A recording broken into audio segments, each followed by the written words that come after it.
কবিতা আমি সে চাষা। কবি নির্মল ভৌমিক। তোমরা যাকে গালি দাও চাষা ভোষা, আমি সেই চাষা।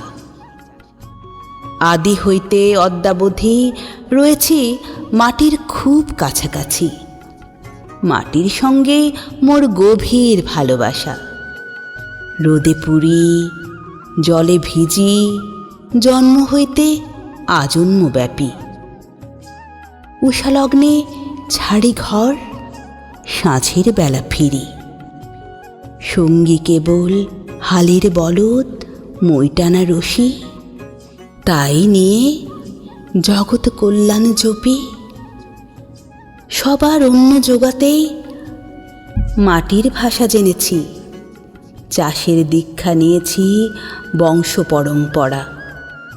দিবানিশি মাটির বুক ছিঁড়ে সেথা নিজের বুক মিলাই আধ পেটা। কখনো করি না লোভাতুর দর কষাকষি। তোমাদের দালান সভ্যতার বিবর্তন সাধনে সদা বিরামহীন আমার এই অস্থি পেশি।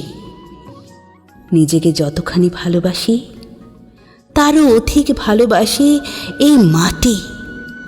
এই মাটির সঙ্গে পোঁতা আছে আমার নাড়ি, যার ঘামে ভেজে ফসল ওঠে বাহারি। অথচ নিজে একবেলা খাই তো অন্য বেলা উপসে মরি। সুদের অঙ্কে মহাজনের কড়াকড়ি। তোমরা যাকে গালি দাও চাষা ভুষা, আমি সেই জন্ম নিদারুণ চাষা। তোমরা যাকে গালি দাও চাষা ভুষা, আমি সেই চাষা, যে কেবল ঘরমাক্ত ফসলের ন্যায্য মূল্য চাই। চাই দূর হোক ফ্যাসিবাদ, রক্তচোষা।